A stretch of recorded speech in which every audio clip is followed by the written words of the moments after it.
Okay, cool. I think you're good to go. Awesome. Can I just press the arrow to like change the Oh, size? yeah, sure. Hopefully.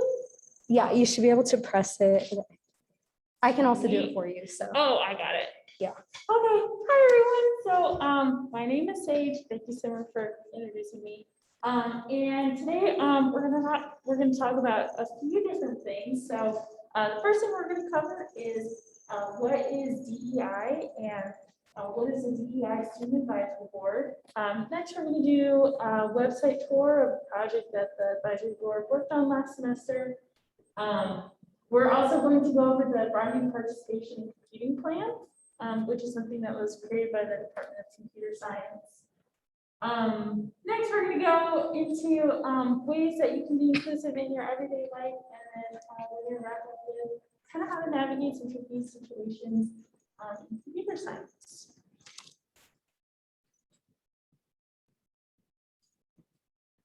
So the first thing we're going to go over is what is DEI? So like by a show of hands, does anybody know what DEI stands for?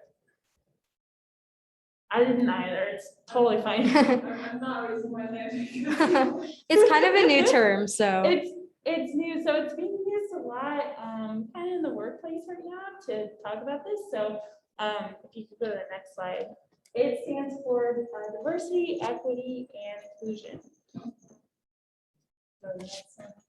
So first, kind of just to go over some definitions of what DEI stands for. So hopping into diversity is the presence of differences that may include race, gender, religion, sexual orientation, ethnicity, nationality, socioeconomic status, language, disability, age, religious commitment, or political perspective, populations that have been and remain underrepresented among practitioners in the field and marginalized in the broader society. So just having a group of people from a lot of different backgrounds, and there's a lot of ways that people can be different. So yeah. So next is equity, which is promoting justice, impartiality, and fairness with the procedures, processes, and distribution of resources by institutions or systems.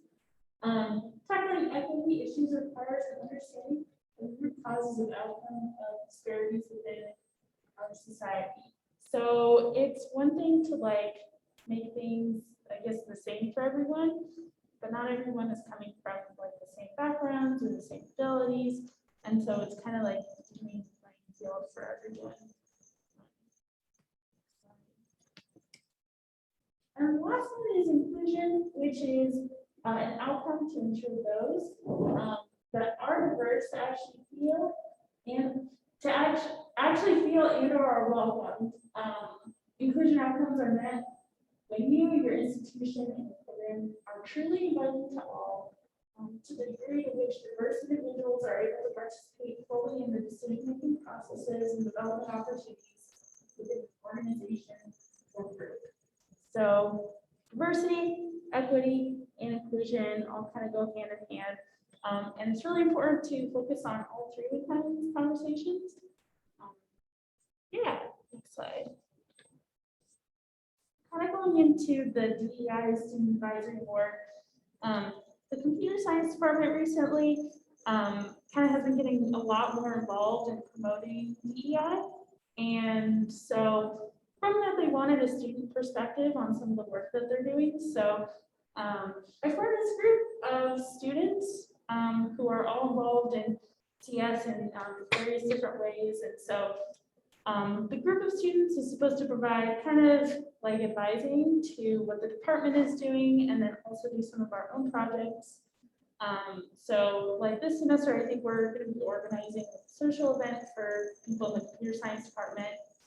And then something that we worked a lot on last semester was expanding the departmental website to have like a tab all about DEI.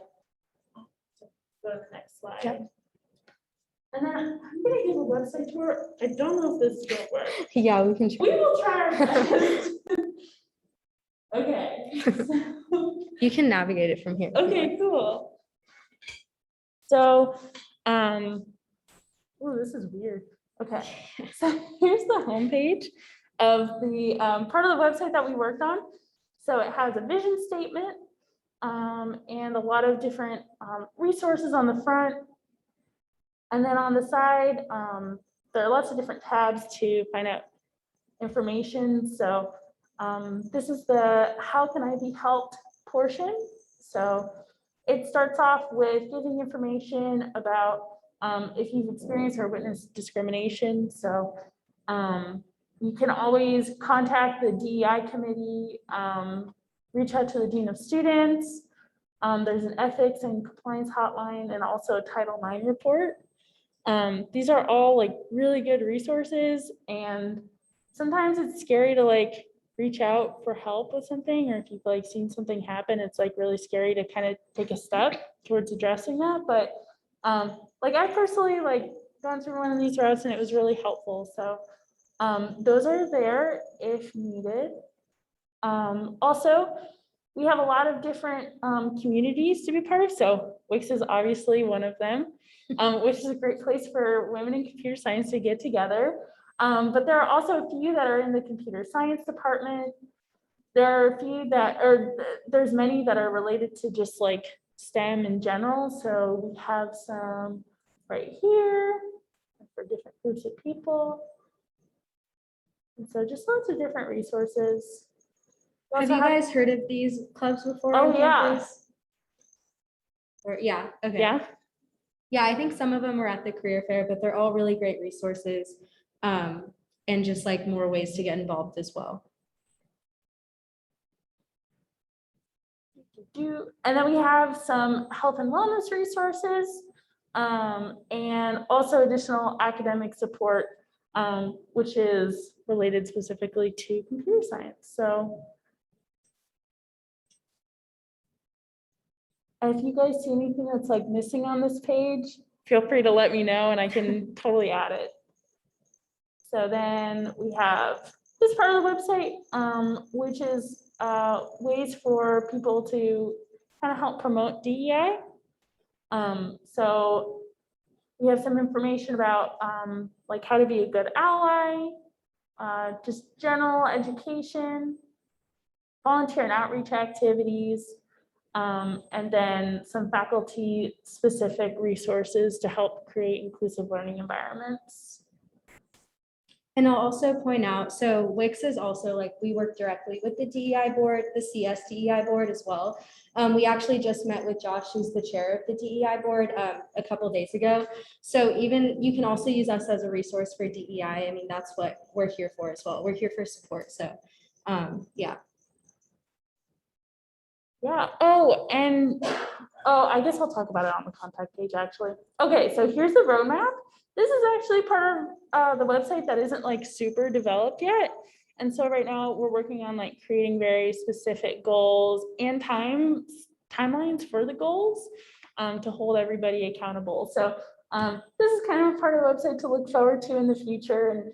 And if you're ever like bored or curious, probably checking up on it, you'll see some changes. This is the broadening participation in computing. And I'm going to go over this later, but here's, if you are curious at looking at the PDF itself, here's where that lives. So what is this broadening participation in computing? Sure. So it is a plan that was developed by the computer science department to really like focus in on helping with retention and just like making the department like a lot more like, I guess, supportive of DEI related things. And there are 4 main goals, which I'll go into a little bit later. Yeah. But yeah, it's kind of just like the plan for the next 10 years on what the department's going to be doing. And then finally, here's a contact page. So you can contact the advisory board through here or the DEI committee. So the department DEI committee is made up of staff, faculty, and I think Brandon's a graduate student. He might also be considered a staff member, but here's the department DEI committee, and then here's the advisory board. So we kind of help them out. Yeah, does anybody have any questions about the website before I move back into the presentation?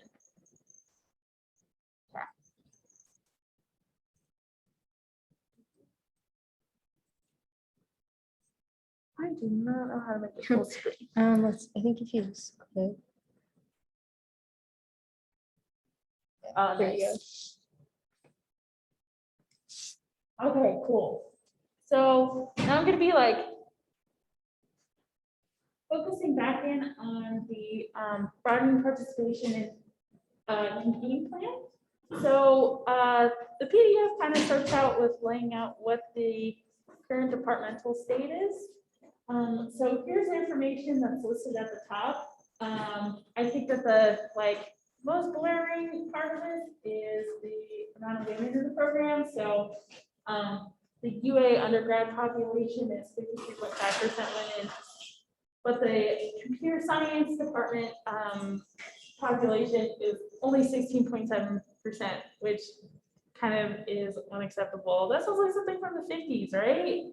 16.7%. So they did this research and they realized, okay, we have to get it together. And we definitely have some work to do as a department. So they came up with 4 goals. So sorry, there's a lot of text, but the first goal is to help identify issues and monitor progress. Our goal is to implement mechanisms to collect, track, report, and regularly discuss additional data with respect to broadening participation by the end of spring 2021, and revisit each academic year. So something that they did recently was they got a grant to get a third party to come in and kind of do an evaluation of the department. So those results will be released pretty soon, I think. I mean, based on this goal by the end of spring of 2021, which I guess has already happened. So maybe they're a little bit behind on that one, but it's almost done. The second one is to promote a more inclusive environment. Our goal is to expand the number of and participation community building activities from our initial focus populations. So supporting clubs like WICS and maybe forming new clubs. The third one is to improve recruitment and retention of our initial focus populations among UA students. Our goal is to increase both 1, the number of classroom mentoring opportunities for students, and 2, the number of faculty participating in research and mentoring programs.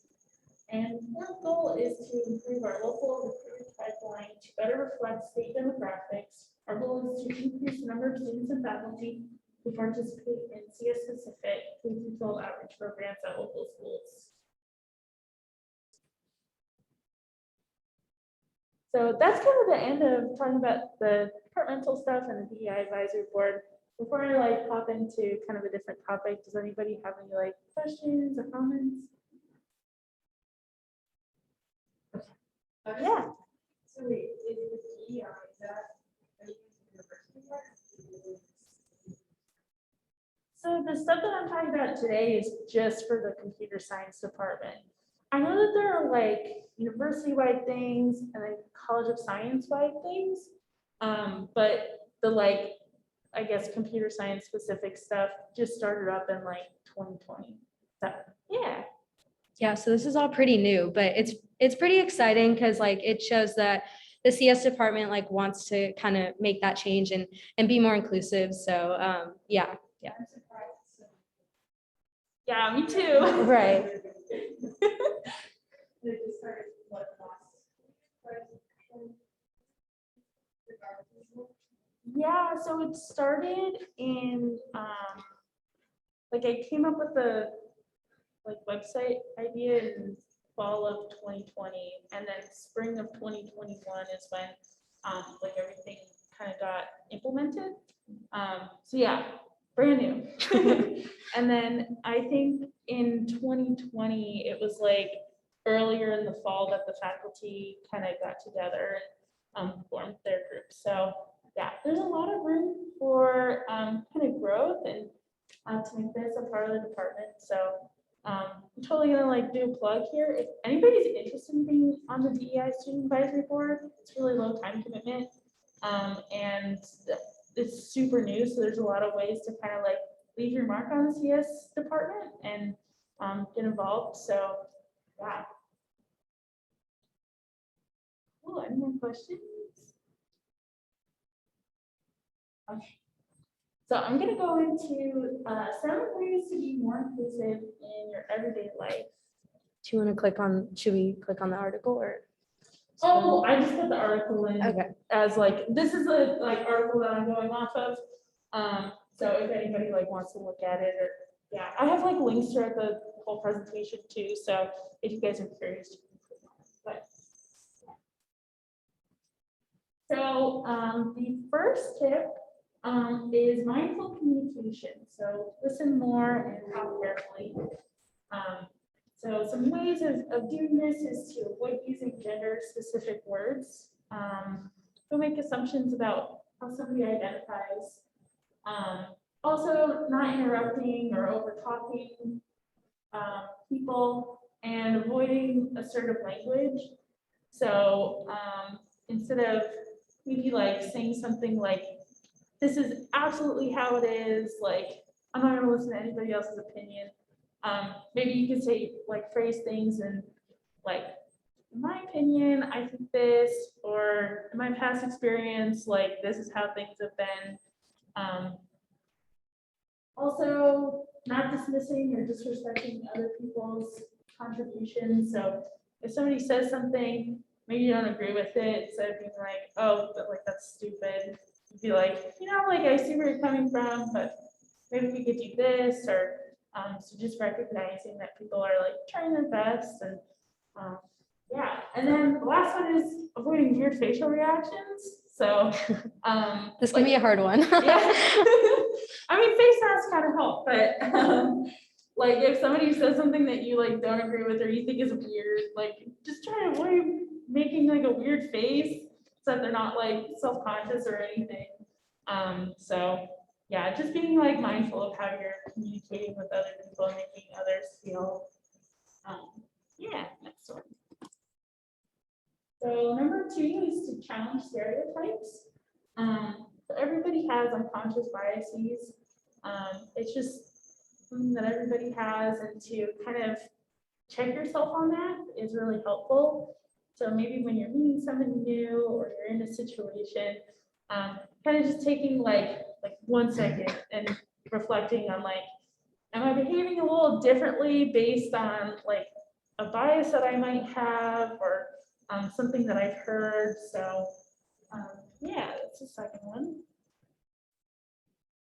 The third one is to avoid assumptions. So you should try to avoid making assumptions about someone's identity marks. So when we were talking about diversity earlier, identity marks could be like sexual orientation, gender, ethnicity. So just kind of like avoid making assumptions about that. Like, oh, I have a friend and he was asked, he's from Chicago and he's like half Filipino, half white.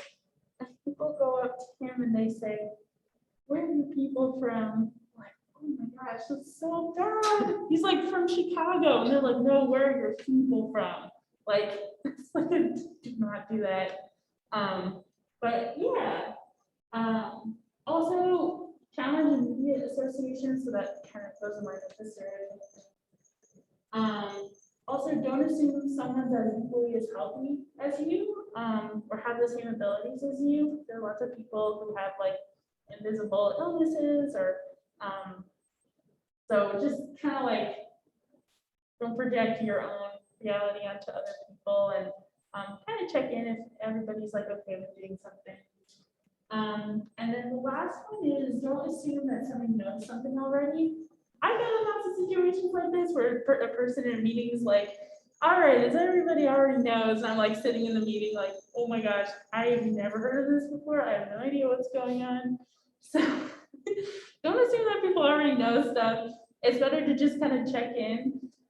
So I guess with this one, in order to avoid assumptions, just kind of like check in with people if they know what's going on or if they feel comfortable.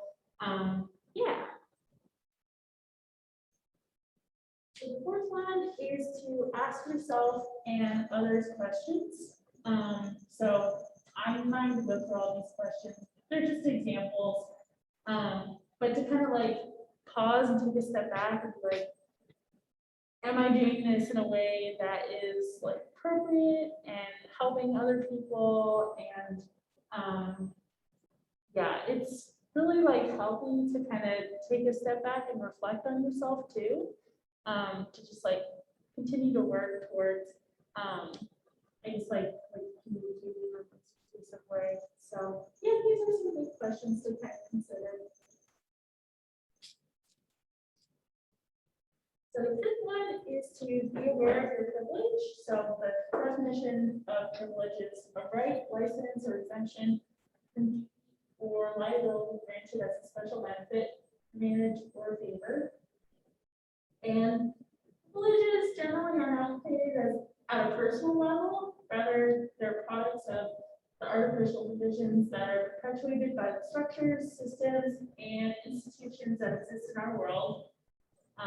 But it's important to acknowledge how the system of privileges works and also where we position ourselves within it. So just being aware that like sometimes situations might be like a little easier for you, or not everybody has the same experience in the same situation. So yeah, just keeping that in mind. 6 is to be proactive in educating yourself on the topic. So I'm not going to read through that whole thing. But basically, like, it's your responsibility to continue to educate yourself. And so if you see something like interesting that you want to read about, like taking a look at that would be really helpful. And then I guess like the more educated you are, the better ally you can be to like different groups of people if that's what you're interested in doing. Yeah, not being afraid to kind of learn more. And the last one is to stay open, stay curious, and do not fear mistakes. It's totally okay to make mistakes. Everybody makes mistakes, and like, it's like healthy to make mistakes too. But when you do make a mistake, just like learn from it and move on. And it's definitely a process. And I really like this quote at the bottom. It says, "Be curious, not judgmental." So just going into learning more with like an open mind and yeah. And then so those are like the 7 tips. And then just to kind of wrap up, I want to talk about some tips for like computer science specifically. And being a woman in computer science, just some things that I've encountered and things that have been helpful for like making CS feel more inclusive for me. So the first one is if you see something happening, say something. So reaching out to like a teaching assistant, reaching out to the DEI advisory board. If it's really serious, submitting a Title IX report. And I know that like that seems kind of dramatic, but if something's happening, like taking those steps is really important. And they do have really good outcomes too. So I've been in a couple of situations that have ended well by reaching out for help. So like if you're not feeling comfortable in a situation, just talking to somebody is really, really nice. Also, if you're like, if you see something happening to someone else, kind of speaking up. So like I guess like in like group work in class, if some other person is like talking over someone, you can be like, hey, like that person was talking, could you give them a minute to like finish their thought? And then like standing up for other people, and it kind of just like makes a better community as a whole. So the next one is find your community. So Women in Computer Science is an awesome resource for meeting other women going through similar experiences. And then on the website, we have a lot of other communities, but If you're kind of feeling like alone in your experience, it's really nice to reach out to other people who are similar to you. It might be fun to reach out to people who are different than you too, but to kind of find like a place where you can connect with others. The third one is to seek out mentoring. So like reaching out to students who are like farther in the program, or even like peer mentoring, just like asking for advice from people is really nice. And then just reaching out for help in general. So there are academic advisors, there's a career advisor, there are like TAs, your professors, people in WICS. So yeah, if you're ever feeling like kind of like frustrated or lost, definitely reach out for help. Yeah, and like you guys can use us as a resource, like any officer, you guys can come to us anytime. Like it's hard being a college student and like taking hard classes like computer science and engineering. So like just like use this community and like rely on each other. You can DM us on Discord, like get our contact info. Like seriously, like we're here for you guys. So yeah. I know like so Simran and I met Yeah. through like a women in science mentoring program. Yeah, it was the Women in STEM mentorship program. I posted about it in the Discord, but we met through that. We were both freshmen, and our mentor was Bianca, who she's graduated now, but she was in computer science, and she kind of like mentored us through the classes and like gave us advice and stuff like that. And she like she really helped us out actually. Like it was like really nice being able to text her anytime. She was also the former president of WICS, so. Yeah, she's working at Google now, I think, So which is cool. awesome. She's So so yeah, cool. she's really She's cool. so cool. I know Yeah. for me personally, I was like going through the introductory classes, I was feeling like so lost, and I did not feel like I fit in at all, and it was just like really frustrating. And so kind of like reaching out for help, like to Bianca, and then also to the like other girls that were being mentored. There was Simran and then Cecilia. That was super helpful. So just like from personal experience, like just talking to people is really nice. So Yeah, definitely. and then oh yeah, there's this really good video. So like sometimes maybe like external things are making you feel like you don't fit in or something like that. But also like negative thoughts about yourself can be really impactful. I know this is something that I struggled with, so I thought that this short video was pretty good. Our thoughts, feelings, and behaviours continually affect each other, and it's easy to develop Wait, negative one second. patterns where I know I'm sharing sound, so.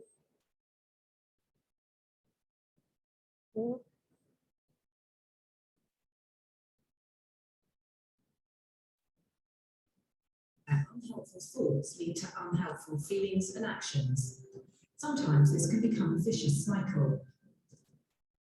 Many of us don't realise that we can influence this process and that this can improve our mental health. The best way to deal with these unhelpful thoughts is to recognise them, challenge them, and see if you can replace them.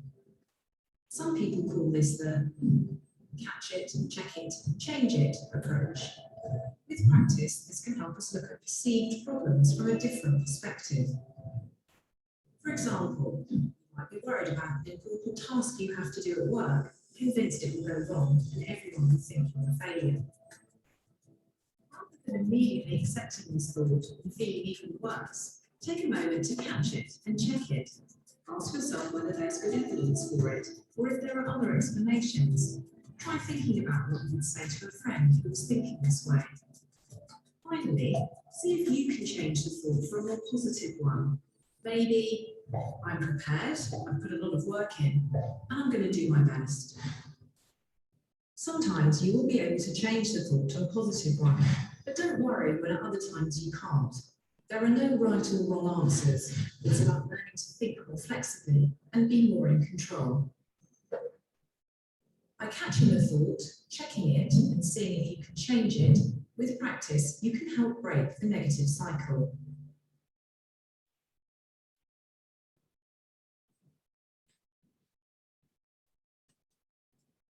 Our thoughts, feelings and behaviours. Sorry. So at the end of the presentation, I just have some of the resources listed out. So if you like want to go back and look at anything, they're here. They're also on the website.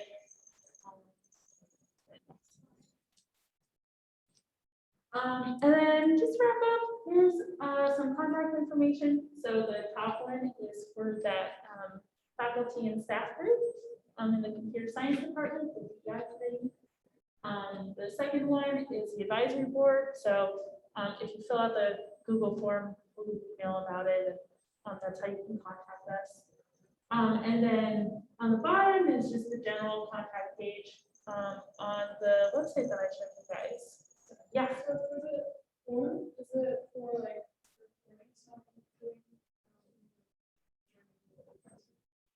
It can be for either one. So if you are like reaching out for help, or like advice about something, you fill out the form. If you're interested in joining, you fill out the form as well. And then, yeah, if it is a problem, like you're like going with maybe a Title IX issue, then we can probably like help you through that process if you want it, or like refer you to fill that out. So, yeah. And that's all that I have for the presentation. So, are there any more like questions or comments?